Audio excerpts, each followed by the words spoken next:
इस चैनल में जोहार और नमस्कार। आशा है कि आप सारे लोग अच्छे होंगे और अच्छे रहने का प्रयास कर रहे होंगे। तो चलिए, आज का हमारा टॉपिक है लड़कियों के ऊपर। मैं पहले ही टॉपिक को शुरू करने से पहले मैं बोलना चाहूँगा कि ये सारे लड़कियों के लिए नहीं है, लेकिन अगर आप अच्छे हैं तो अच्छी बात है, आप अच्छे हैं और सुन रहे हैं तो अच्छी बात है। आप अपने सहेलियों को भी समझा सकते हैं, बता सकते हैं। तो उनके लिए जो गलत रास्ते पर चल रहे हैं, तो गलत चीज़ों को अपने लाइफ में अपना रहे हैं।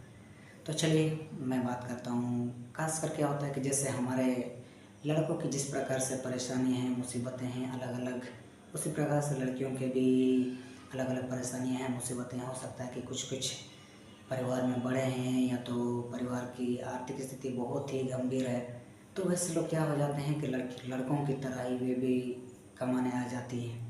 तो अच्छी बात है, वो कमाने आ जाते हैं, कमाने आती हैं। उसके बाद क्या होता है, कमाने आने के बाद उनका रवैया ही चेंज हो जाता है। उनका रहने का स्टाइल, पहनावा ओढ़ावा, सारा चीज़ों का स्टाइल ही चेंज हो जाता है। क्यों पता नहीं, वे अपने समाज की जो रीति रिवाज, अपने समाज की जो पहनावा ओढ़ावा या तो अपने इज्जत, इन सारी चीज़ों को वे सारे लोग भूल जाते हैं।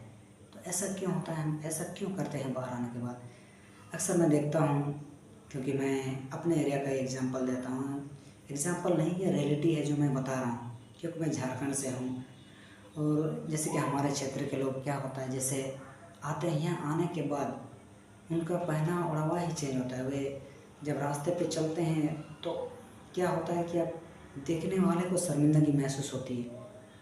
तो क्या पहना ओढ़ा है, कौन सा कल्चर आप अपना रहे हैं? तो चलिए, आपको आज़ादी दी गई है, पहनावा ओढ़े सारे चीज़ों में भी लड़कियों को भी लड़कों के बराबर ही आज़ादी दी गई है। तो आज़ादी का आप उतना गलत इस्तेमाल मत कीजिए कि आपको बेइज्जती या तो आपको देख के लोग, यानी कि आपको लोग गलत नज़रिए से देखें। इस तरह का पहनावा ओढ़ावा मत कीजिए। थोड़ा सा अपने आप को सुसज्जित, एक सुशील लड़की की तरह आप रखिए, क्योंकि इससे हो सकता है कि आपको लोग जो गलत नज़रिए से देखते हैं, वो गलत नज़रिए से देखना बंद करें, वो गलत नज़रिए से आपको देखेंगे नहीं। तब थोड़ा। और क्या होता है कि आजकल और लड़कियां जो है दुपट्टा ओढ़ना, दुपट्टा लगाना तो भूल ही गई हैं शायद, मुझे इस तरह से लगता है। क्योंकि मैं देखता हूँ, क्योंकि ये रियलिटी में बता रहा हूँ, क्योंकि मैं भी खुद बाहर की दुनिया गया हूँ, तो इसीलिए मैं बहुत सारी चीज़ जो रियलिटी है वो बता रहा हूँ। हो सकता है गाँव में भी, हमारे गाँव में भी ये जो है लड़कियाँ इन सारी चीज़ों को आज भूल गई हैं। क्या होता है, इसमें कमी हमारे भी है, क्योंकि हम सारे लोग जो समाज के बड़े लोग हैं, ये सारे चीज़ों पे उन्हें आगाह नहीं करते हैं, जानकारी निर्देश, सही गाइडेंस नहीं करते हैं। ये सारी चीज़ें भी कमी हैं। तो ये सारी चीज़ों को ध्यान दिया जाए तो बहुत अच्छा होगा। तो और एक चीज़ मैं इसके साथ साथ बोलना चाहूँगा कि जैसे बहुत सारे लड़के जैसे आते हैं, वैसे लड़कियाँ भी आती हैं कमाने के लिए। तो झुंड में आती है, ग्रुप में आती है, 15-20 जन इस तरह से। तो क्या होता है कि वे सारे लोग 5-10 या तो 15, किसी किसी में हॉस्टल की सुविधा है, कहीं कहीं में खुद से रूम खोजना पड़ता है, तो 5-10 लड़के एक एक रूम में रहते हैं। कहीं कहीं तो इतना बंदा ऐसा है ना कि 2 लड़कियां 5 लड़के ऐसे रूम में रहते हैं। ये क्या समाज है? ऐसे हम कहाँ समाज को तरक्की की ओर ले जाएंगे? कहाँ हमारा समाज तरक्की करेगा? कहाँ आने वाला कल का समाज को हम विकसित करेंगे? तो ये सारी चीज़ें, ये बहुत चिंता का विषय है। तो ये सारी चीज़ें, तो क्या होता है, वे सारे लोग कंपनी में कॉन्ट्रैक्टर के थ्रू से आते हैं, कंपनियों में काम करते हैं। किसी किसी कंपनी में लड़के अलग, लड़कियां अलग। तो वैसे कंपनियां हैं जिसमें लड़कियां ओनली काम करते हैं, किसी किसी में लड़के ओनली, किसी किसी में लड़के लड़के सब होते हैं। तो सर से किसी किसी कंपनी में लड़कियों का नाइट होता है, किसी किसी में नहीं होता है, तो किसी किसी में नाइट भी चलता है। तो ऐसा सारा चीज़ है।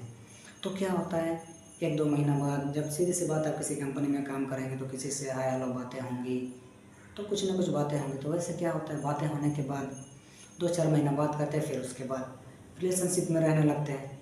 ये क्या है, रिलेशनशिप में रहने लगते हैं? क्योंकि बाहर में क्या होता है कि रूम ओनर को पैसे से मतलब है।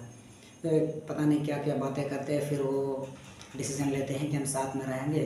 फिर रूम ओनर रूम खोजते हैं, रूम ओनर के पास जाते हैं और हस्बैंड वाइफ बोल के एक फैमिली रूम लेते हैं। फैमिली रूम लेने के बाद क्या होता है, वे जब तक कमाते हैं, 1 साल 2 साल कमाते हैं, वो सारा रिलेशनशिप में रहते हैं। फिर क्या होता है, जब गांव चले जाते हैं तो लड़की कहाँ, लड़का कहाँ, लड़का अलग चला गया, लड़की अलग चली गई।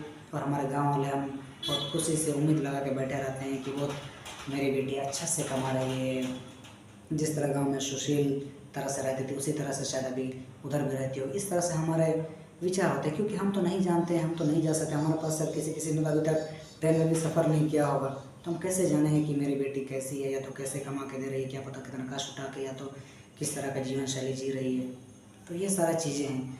तो ये सारे जो है बहुत हमारे समाज के लिए बहुत गलत असर होगा आने वाले कल के दिनों में, क्योंकि जब आने वाले कल को हम अगर शादी करेंगे, आने वाले कल में हमारे भी बच्चे होंगे, तो हम आने वाले समाज को किस तरह के हम सही बनाएंगे, क्योंकि हम खुद अपने चरित्र को सुधारे नहीं हैं, हम पहले से ही अपना चरित्र खराब कर चुके हैं। तो आने वाला कल में हम अपना समाज को कैसे विकसित करेंगे, समाज को जैसे कि अपने बेटों को बेटियों को किस तरह से हम सही गाइडेंस करेंगे, क्योंकि हम खुद उस तरह से हैं, तो हम आने वाला कल में उन्हें हम कैसे गाइडलाइंस देंगे, क्योंकि हम खुद 100% उसे वो चीज़ नहीं बता पाएंगे, क्योंकि आप में भी कमी है, आप भी वो सारी चीज़ अब गलतियाँ कर चुके हैं। लेकिन हाँ, ज़रूर है कि आप उन्हें बता पाएंगे, ये नहीं है कि आप नहीं बता पाएंगे।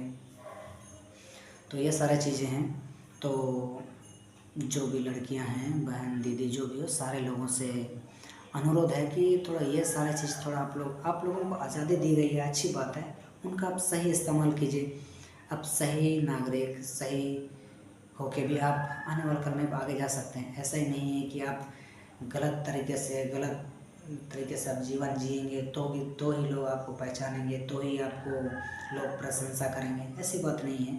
तो वो सारी चीज़ों पे अमल कीजिए। ये सारी चीज़ें बहुत ही चिंता का विषय है। तो भाइयों से भी आग्रह है कि वे सारे लोग भी अपने बहनों को, बहुओं को, दीदियों को, जो भी हैं, तो उन सारे लोगों को गाइडेंस करें थोड़ा सा, कि उन्हें सारी चीज़ों में बताए कि ये सही नहीं है, वो सही नहीं है। तो अगर वो बाहर जाने का भी, अगर आप कई तो होता है कि वो लोग बिना बोले भी चले जाते हैं, तो बताते हैं, तो उन्हें क्लोजिंग करना भी आना चाहिए। आपको क्लोजिंग करने भी सीखना है कि वो अगर ये चाहती है, वो चाहती है, तो उन्हें परिस्थिति है तो सारी चीज़ों को बताते हुए उन्हें क्लोजिंग करना है।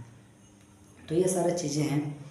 तो समय ना लेते हुए, क्योंकि वीडियो का लंबा समय हो चुका है, तो शायद आप लोगों को उतना लंबा वीडियो देखना पसंद नहीं है, तो चलिए धीरे धीरे आने वाले वीडियो पर हम सारे लोग और भी बहुत सारे टॉपिक पर बात करेंगे। तो चलिए आज के इतना ही, और अगला वीडियो आने तक आप सारे लोग, मैं उम्मीद करता हूँ कि आप सारे लोग इन सारे बातों पर अमल करें, और समाज के लिए, आने वाले समाज को हम मिलकर अगर साथ चलेंगे और सही रास्ते पर चलेंगे, एक दूसरे को समझाते हुए चलेंगे, तो कहीं ना कहीं हम आगे तरक्की की ओर और सही समाज का विकसित कर सकते हैं। तो चलिए इतना ही, और जय हिंद जय भारत।